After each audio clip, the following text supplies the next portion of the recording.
nafas.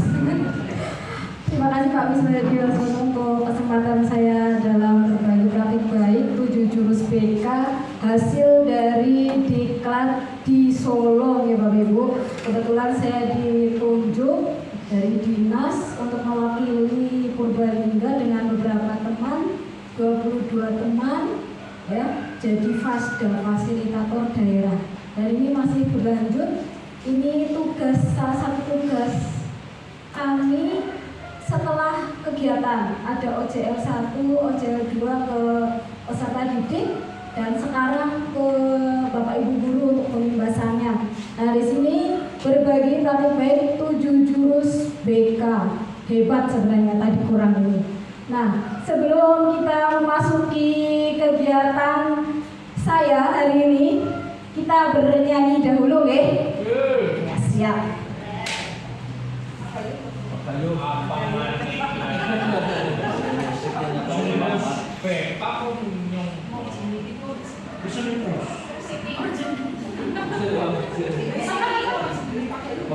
Ya ini untuk kegiatan awal biar Bapak Ibu nggak stres. Nanti masih ada 7 atau 8 lagi nih. Nanti saya juga diusahakan secepat mungkin. Mari Bapak Ibu silahkan berdiri atau mohon berdiri untuk maju ke tengah sini nggak apa-apa.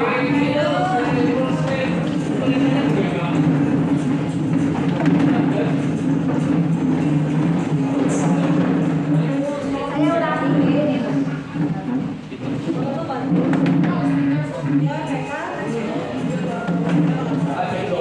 Ya ada speaker.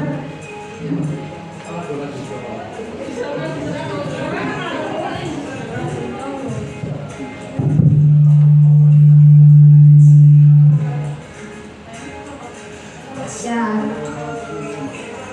suaranya terlalu kecil nggak ini Bapak Ibu? Tulisannya jelas buat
Ini Bapak Ibu, kita belajar 7 jurus yang sebenarnya dari 3 hari kita rangkum menjadi beberapa menit, Nah, tujuan di sini 7 jurus BK Hebat merupakan bahan materi ajar pelatihan dengan tujuan meningkatkan kompetensi guru BK, meningkatkan kompetensi guru kelas dan guru mata pelajaran dalam pengembangan bernuansa BK, sehingga semuanya dapat membimbing kepribadian akademik dan karir murid mencapai tumbuh kembang yang maksimal. Jadi jurus BK ini merupakan suatu teknik, langkah, tips atau kompetensi yang harus dimiliki oleh semua guru agar dapat menjadi pembimbing atau mengarahkan murid dengan cara mengembangkan potensi murid dan memberikan layanan konseling jika murid menghadapi problem. Ini sedikit juga mengarah ke program dari pemerintah, yaitu guru wali, Bapak Ibu.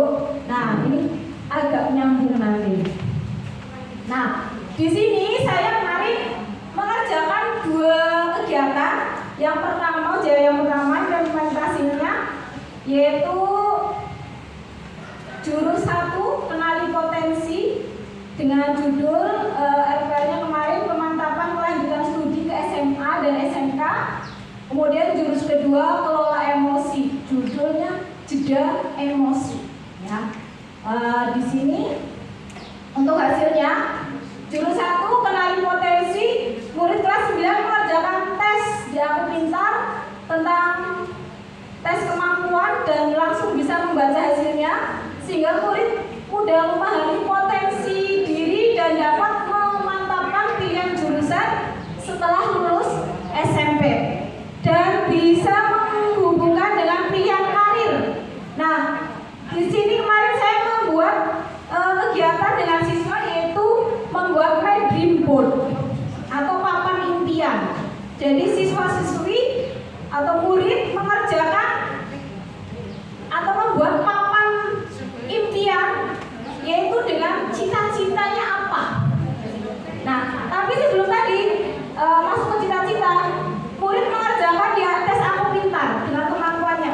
Apakah hasilnya sesuai atau tidak? Dan ternyata hasilnya ada yang sesuai dan ada yang tidak dengan cita-cita yang diharapkan. Tapi tidak masalah karena cita-cita kan masih bisa berubah, ya. Ini juga kan baru pemantapan pemilihan jurusan, bisa di detik-detik terakhir juga bisa berubah.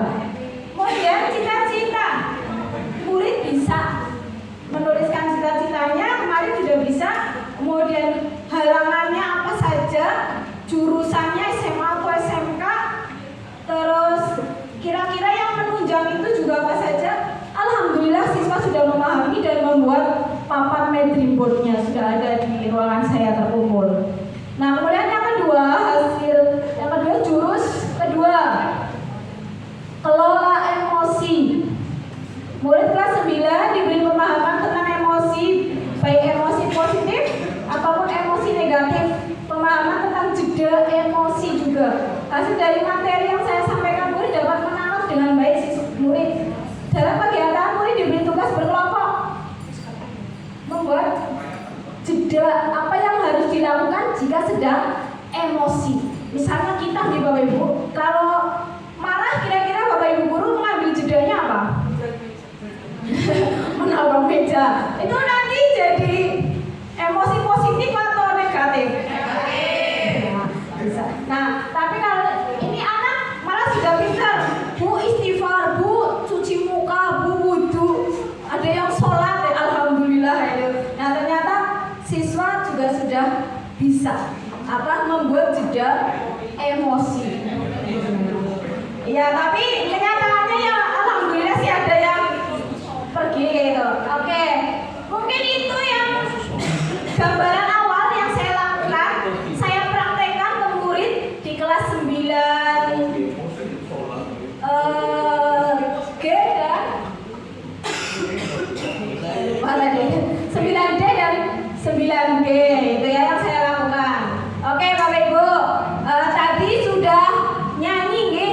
Tadi jurusnya apa ya?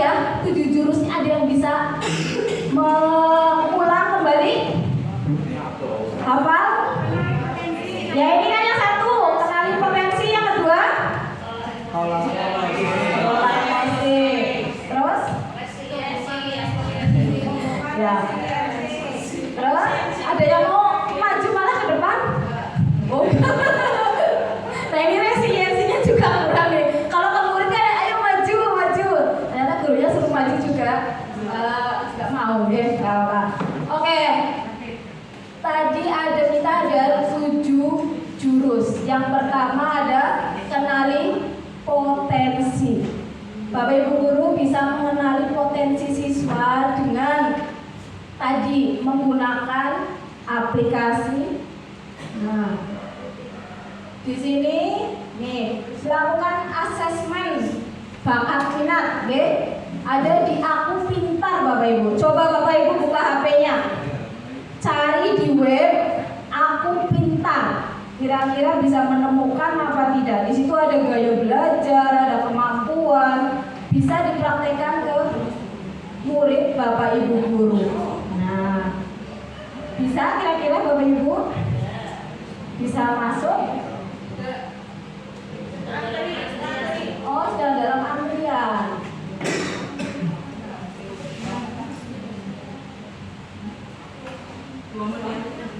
Oh iya, berarti ya sekiranya Bapak Ibu tahu kan, itu bisa digunakan untuk murid, Bapak Ibu.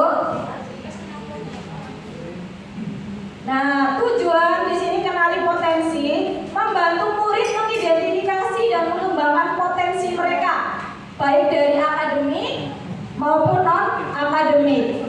Langkah pertama dalam membimbing murid adalah mengenali siapa mereka sebenarnya. Setiap anak mempunyai keunikan tersendiri. Ada yang menonjol dalam seni, ada yang punya logika kuat, ada pula yang menyukai kerja tim.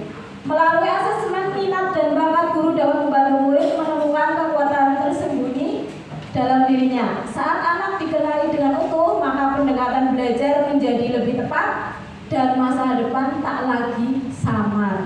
Tapi dalam kenyataannya kadang kita sudah buat gaya belajar aja kadang beda ya, karena sekarang udah kecerdasannya majemuk ya. Nah, tadi sudah kegiatannya bisa dengan asesmen Aku Pintar. Ya, dalam Aku Pintar itu ada tes gaya belajar, tes kepribadian, tes kemampuan, tes penjurusan, ya, baik untuk masuk SMA ataupun kuliah nanti yang SMA sesuai minatnya. Kemudian mengajak siswa berdiskusi tentang cita-cita mereka. Yang kadang kita menyepelekan ini cita-cita anak-anak kita, dan anak-anak juga kadang menyepelekan bahwa cita-cita itu nggak penting dan biasanya hanya jadi dokter, guru, dan sekarang sudah banyak sekali profesi, ya. Bapak Ibu juga harus memahami profesi-profesi yang ada di lingkungan sekitar kita untuk memberikan informasi ke murid kita. Oke, setiap alat asesmen yang digunakan memiliki tujuan spesifik yang satu sama lain saling melengkapi. Di sini ada komponen urgensi assessment. Deskripsinya mendeteksi kesenjangan antara potensi aktual dan potensi optimal siswa. Indikator pengukurannya analisis gap melalui triangulasi data. Kemudian ada tes Holland-Riasek. Nah, ini untuk pemetaan kecocokan karir berdasarkan kepribadian. Itu bisa di Aku Pintar ya. Dan saya juga udah nyoba, ternyata ya sama. Saya juga di bidang sosial, pekerjaannya guru BK juga cocok ternyata. Kemudian skor dominan pada 6 dimensi minat. Untuk indikator pengukurannya itu ada nanti, Bapak Ibu bisa coba di rumah. Kalau mungkin bener ya aku udah jadi guru nih, bener gak kalau saya ngikutin tes kayak gitu, bisa terukur atau tidak ternyata alat tes itu. Kemudian multiple intelligence. Deskripsinya identifikasi modalitas belajar unik siswa. Profil kecerdasan berbasis 8 kategori Gardner. Kemudian ada gaya belajar, penyesuaian strategi pembelajaran sesuai preferensi kognitif. Hasil inventory 3 gaya belajar ada di Aku Pintar. Silahkan nanti Bapak Ibu bisa coba ya. Oke, jurus 1 sudah kita lalui. Kenali potensi. Berarti kira-kira sudah paham untuk ke muridnya? Ada yang mau ditanyakan kira-kira atau tidak? Belum. Ya, intinya untuk mengenali potensi kita bisa menggunakan alat di Aku Pintar untuk pendeteksian awal. Kalau nggak spesifik sekali, kalau spesifik sekali bisa ke psikolog atau instansi-instansi yang memang khusus untuk penilaian itu. Kemudian yang kedua, kita masuk jurus kedua, kelola emosi. Ya, nah tadi yang saya juga praktekkan ke siswa tentang jeda emosi. Oke. Mungkin ada yang Bapak Ibu kalau marah diam, ada yang malah tambah teriak-teriak juga ada mungkin, ada yang walk out. Nah itu. Nah di sini, selamat datang pendekar, selamat datang di Gunung Merapi. Di sini kita akan belajar mengenai jurus kedua yaitu kelola emosi. Kendalikan emosinya agar emosi tidak mengendalikanmu. Ya, jadi emosinya nanti jadi baik karena emosi itu ada dua nih, emosi positif dan emosi negatif. Oke, untuk kelola emosi di sini tujuannya mengembangkan kemampuan murid dalam mengenali, memahami dan mengelola emosi mereka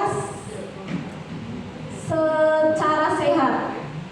Biar murid tidak hanya pintar tapi juga sadar dan tenang.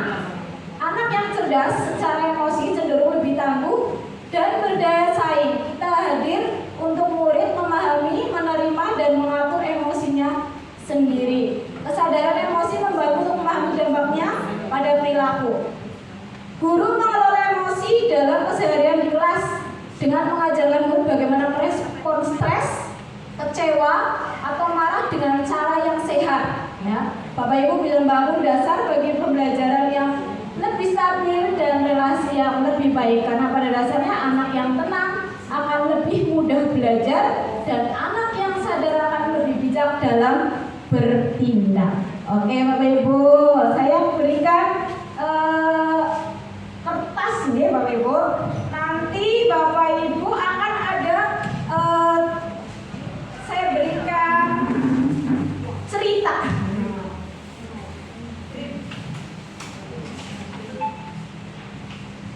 Nanti hasil dari Ibu bagaimana?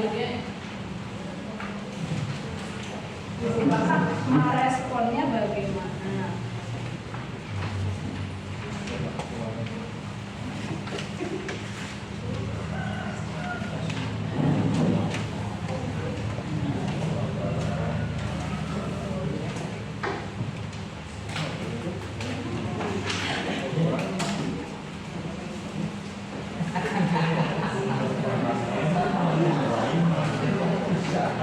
Ada yang mau lagi? Bisa Bapak Ibu berdiri sebentar sambil memegang kertas yang Bapak Ibu. Oke. Biar nggak capek duduk terus.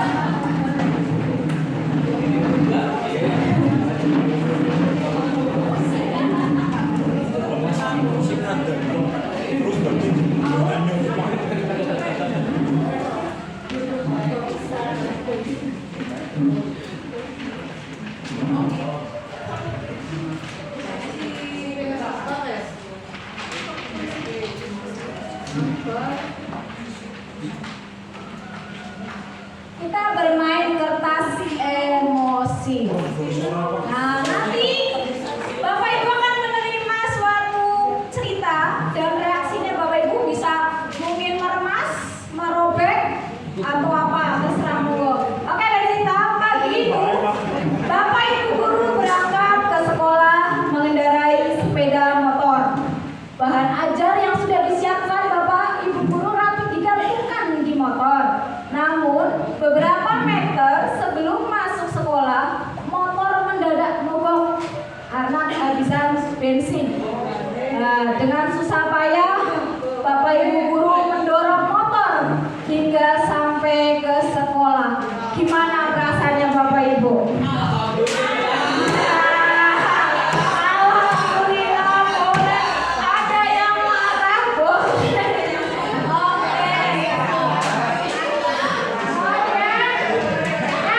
Sudah kan dorong sampai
bayangan aktivitas mengajar yang seru seketika buyar.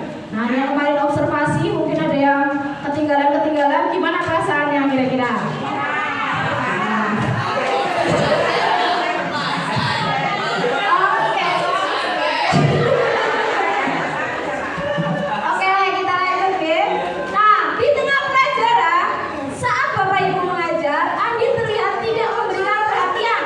Dia menunduk di bangkunya. Saat didekati, ternyata Andi sedang terlelap ketiduran. Gimana? Gimana Bu? Mau diapain Bu tadi? Kalau banyak tertidur terus dikipasi biar sama. Oh iya, biar tambah nyaman tidurnya. Boleh ya. Monggo itu reaksinya Bapak Ibu masing-masing. Nah, kemudian tak lama kemudian ada seorang bapak mengetuk pintu kelas. Bapak Ibu membuka pintu dan menghampirinya. Bapak itu berkata, "Maaf, saya pamannya Andi. Sebetulnya Andi sudah 3 hari di rumah sakit karena menunggu ayahnya yang sedang sakit. Meski kurang tidur, tapi Andi maksa selalu ingin sekolah karena tidak mau ketinggalan pelajaran. Sekarang saya izin mau jemput Andi karena ayahnya masuk ICU." Gimana Bapak Ibu?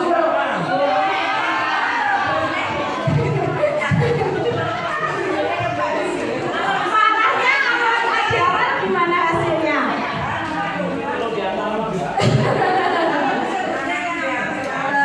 Ya itu. Oke, kita lanjut. Pak Adi yang mengeluarkan sebuah bungkusan dari tasnya. "Oh iya Pak, Guru, Ibu Guru, tadi di jalan saya menemukan bungkusan ini. Saya tidak cek isinya, buku dan ada nama sekolah ini. Jadi saya bawa. Siapa tahu Ibu Guru bisa mengembalikan kepada pemiliknya." Ibu Guru melihatnya dan ternyata itu adalah bahan ajarnya yang tadi dia cari. Andi dan pamannya pun berpamitan.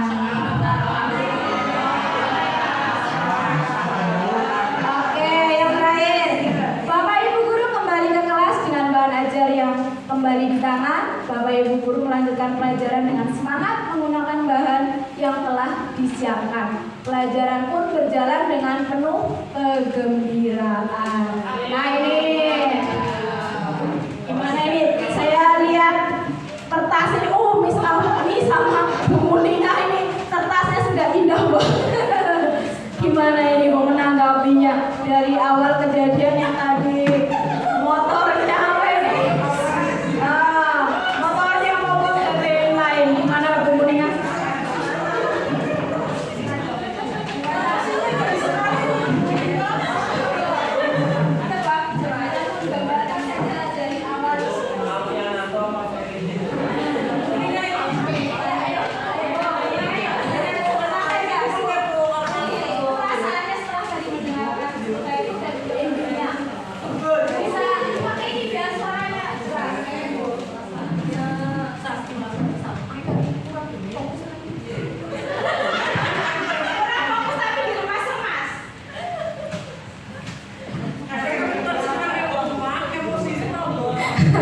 Oke, jadi Bapak Ibu Guru, ternyata di saat kita ada suatu hal kejadian, kita memang harus mengelola emosi dengan baik. Karena di balik sebuah kejadian pasti ada hikmah yang dapat kita ambil, baik hikmah itu positif ataupun mungkin hikmah negatif ya. Karena emosi juga ada positif dan negatifnya. Oke Bapak Ibu, untuk kegiatan ini yang ini sudah ya. Berarti tadi emosinya masih turun naik nih Bapak Ibu Guru ya. Nah, oke. Oh udah stabil, bisa ini udah stabil.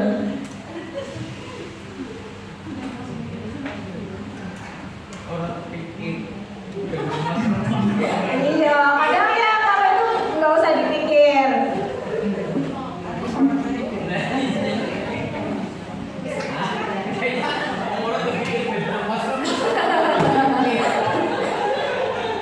Oke,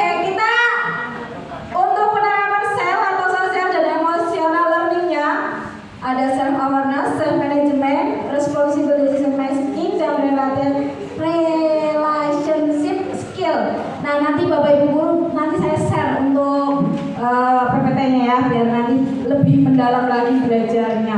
Nah, ini tadi kalau kita tadi ada yang hasilnya emosi langsung dengan tindakan meremas kertas, ada kayak gitu.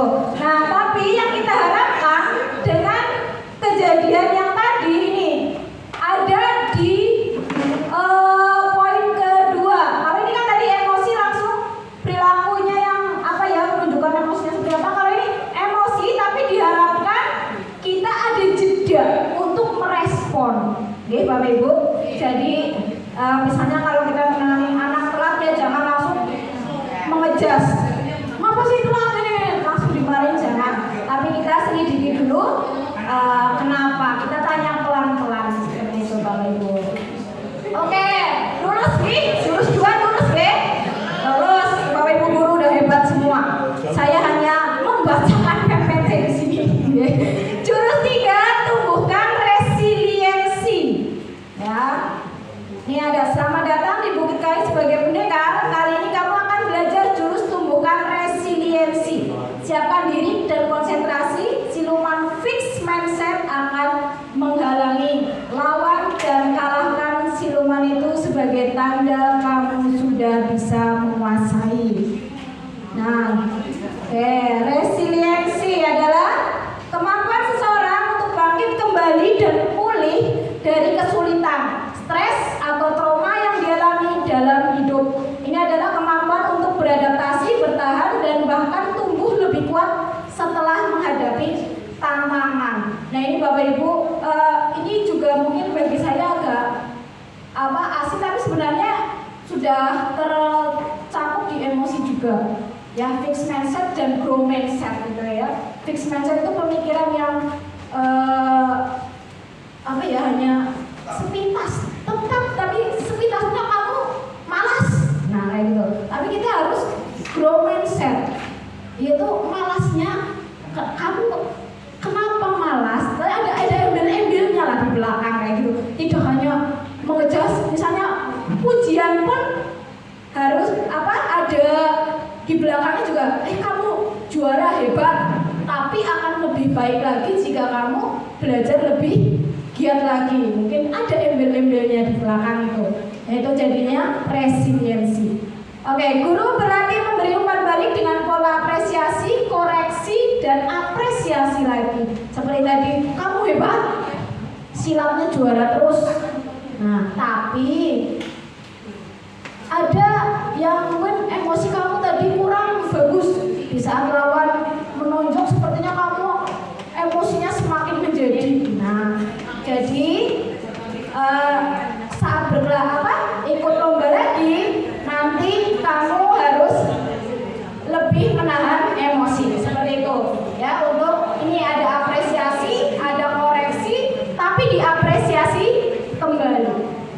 Guru mengalami pentingnya fokus pada proses, bukan hanya hasil. Tujuannya agar guru bisa melatih murid menerima kegagalan sebagai pembelajaran dan bangkit kembali. Contoh kegiatan menceritakan kisah tokoh inspiratif yang berhasil melewati tantangan, membahas pentingnya tidak mudah menyerah. Paham ya? Paham. Mari kita lanjut. Jurus keempat, menjaga konsistensi. Oke, kayaknya Pak Kipul ngantuk banget ya Pak Kipul. Coba dibacakan Pak Kipul. Hanya membaca itu terlihat atau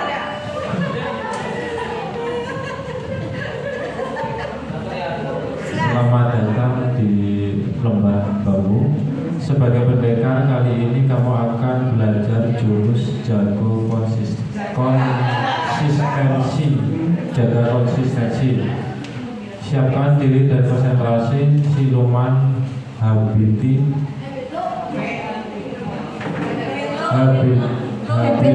akan menghalangi lawan dan kalahkan siluman itu sebagai tanda kamu sudah bisa menguasai.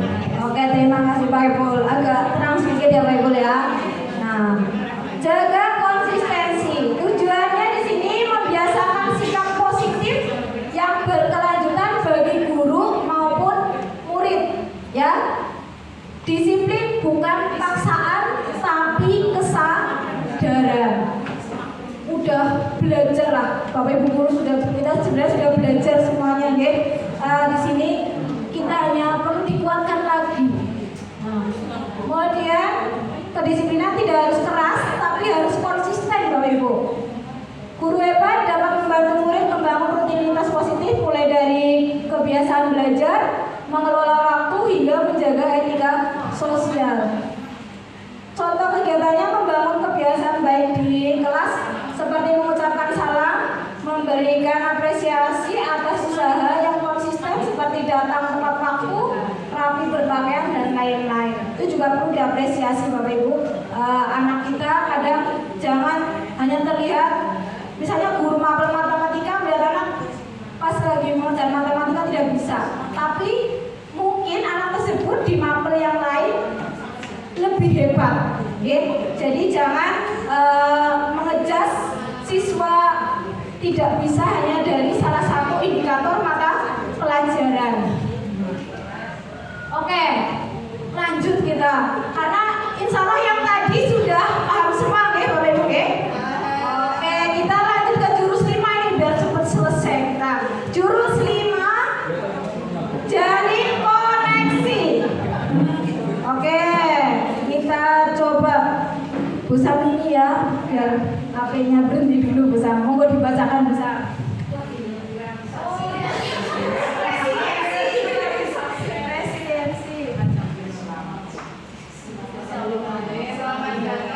Selamat datang di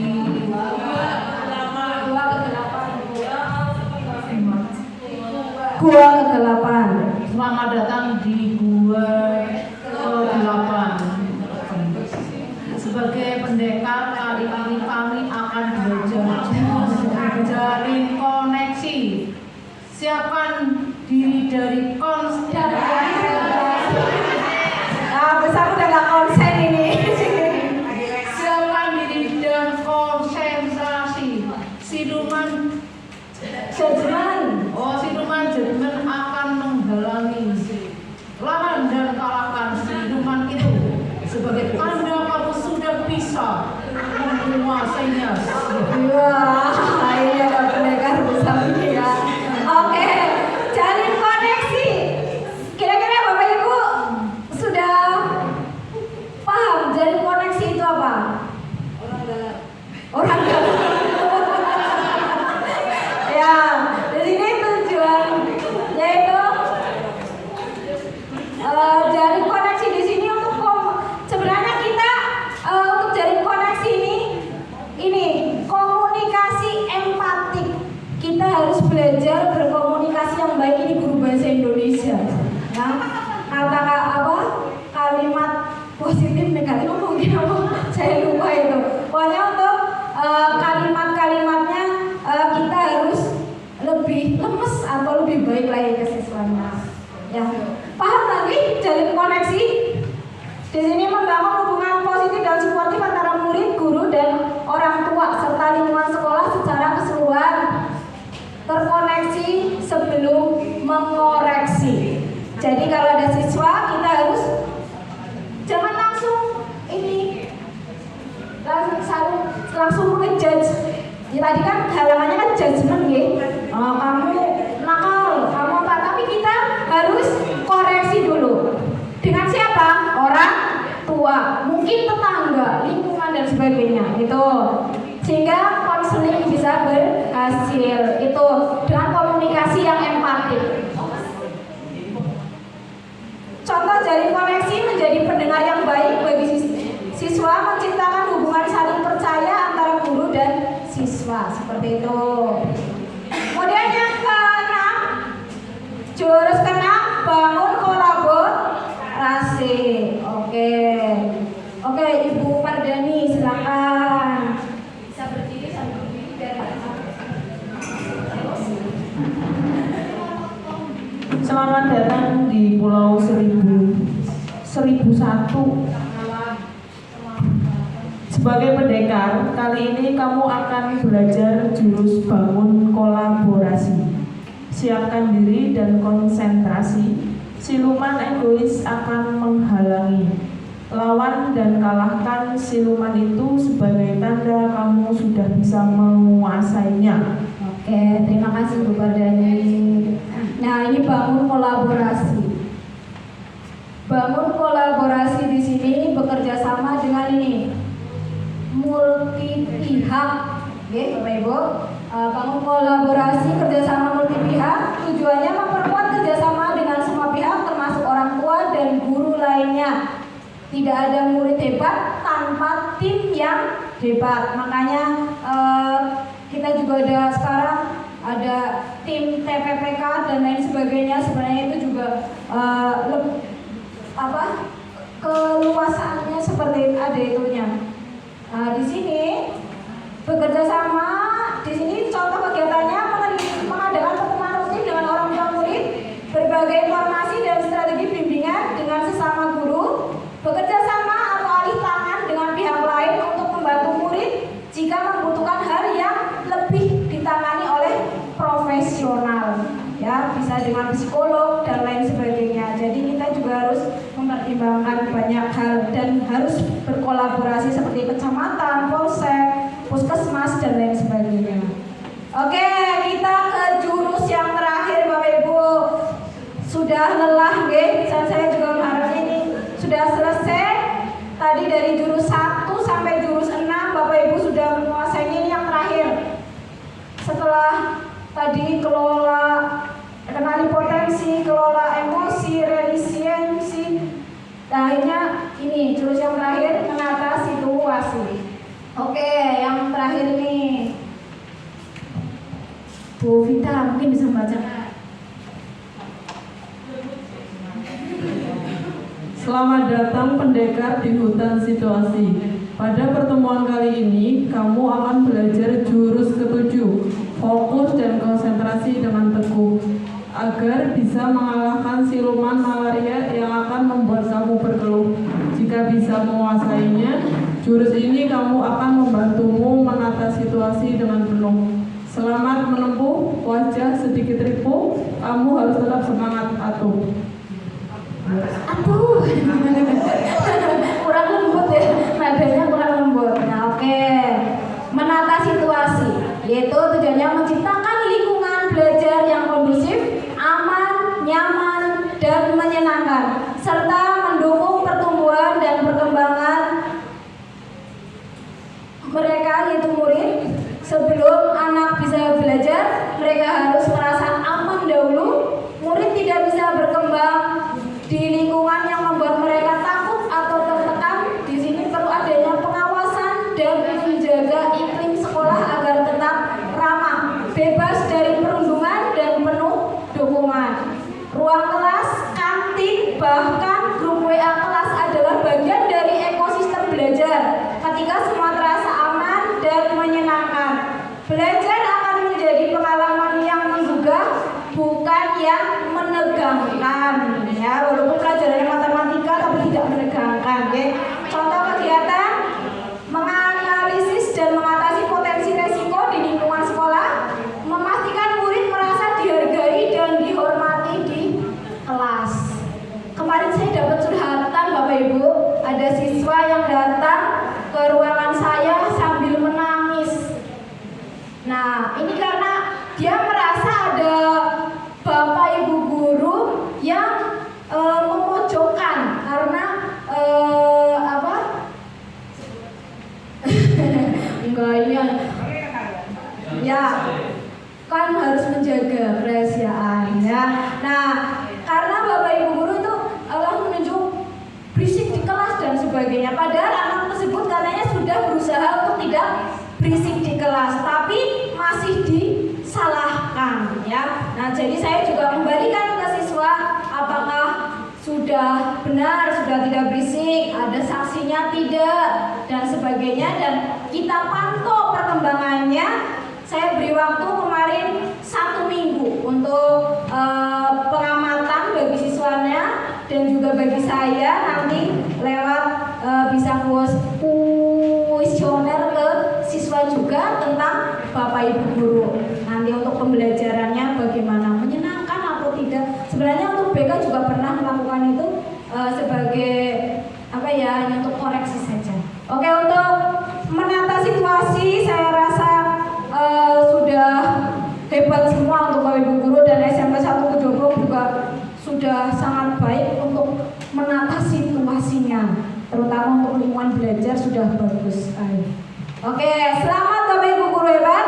7 jurus sudah dikuasai. Semoga kita bisa melayani murid dengan baik dan sesuai alur yang sesuai, sehingga tidak ada malpraktek dalam membimbing murid hebat di SMP Negeri 1 Kejobong, dan semakin memajukan SMP Negeri 1 Kejobong.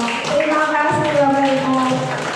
Untuk terakhir tadi lagunya sudah agak hafal kan, nggih? Nyanyi sekali lagi saja. Sekali lagi saja nyanyi. Ayo Bapak Ibu, silakan berdiri. Satu kali lagi saja kita bernyanyi. Biar lemas. Nah.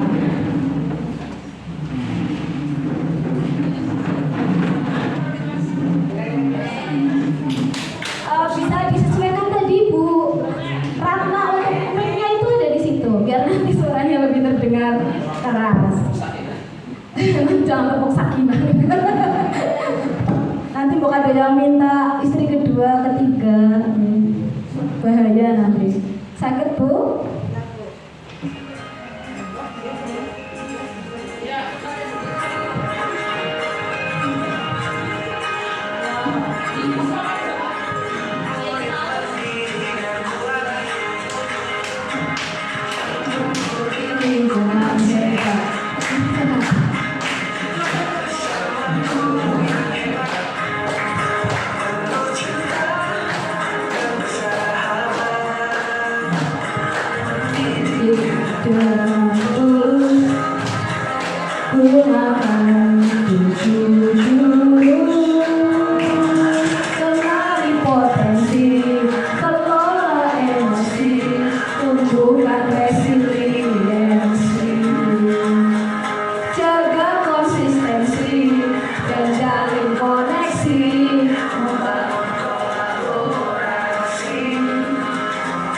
dan menata situasi.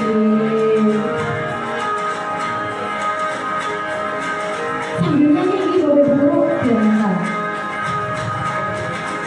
Sekolah aman dan nyaman dan juga menggembirakan, tempat bertumbuh harapan bersama. Ayo kita wujudkan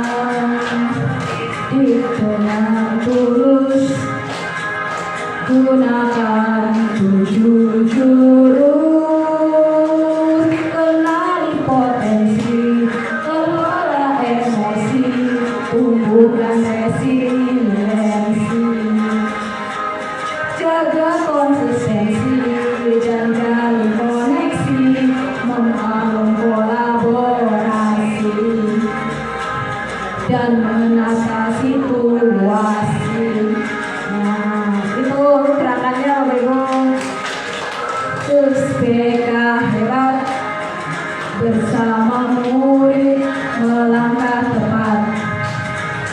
7 jurus BK hebat, 7 jurus yang akan kuingat. Oke, tepuk tangan dulu Bapak Ibu guru semuanya. Sudah bisa memahami jurusnya, ini sudah jadi pendekar di SMP Negeri 1 Kejobong untuk membangun SMP 1 Kejobong menjadi lebih baik lagi dalam membimbing murid-murid kita semua. Oke Bapak Ibu, terima kasih untuk kesempatan yang sudah diberikan kepada saya hari ini. Semoga bisa bermanfaat untuk Bapak Ibu semua, bisa dipraktekkan, dan juga nanti kalau tidak paham, tadi bangun kolaborasi dengan BK, kesiswaan, nanti juga alur-alurnya ya, ada kepala sekolah dan sebagainya, atau mungkin kita bisa alih tangan ke pihak-pihak yang lebih profesional juga. Jadi kita bisa menangani murid kita dengan tepat. Terima kasih untuk semuanya hari ini, sehingga saya bisa mendesiminasikan atau berpraktik baik untuk 7 jurus BK hebat. Semoga Bapak Ibu guru jadi Bapak Ibu guru yang hebat semuanya. Terima kasih. Assalamualaikum warahmatullahi wabarakatuh. bersama guru yang hebat, penuh cinta dan bersahabat, mendidik dengan tulus. Gunakan 7 jurus. Kenali potensi, kelola emosi, tumbuhkan resiliensi. Jaga konsistensi dan jalin koneksi, membangun kolaborasi dan menata situasi.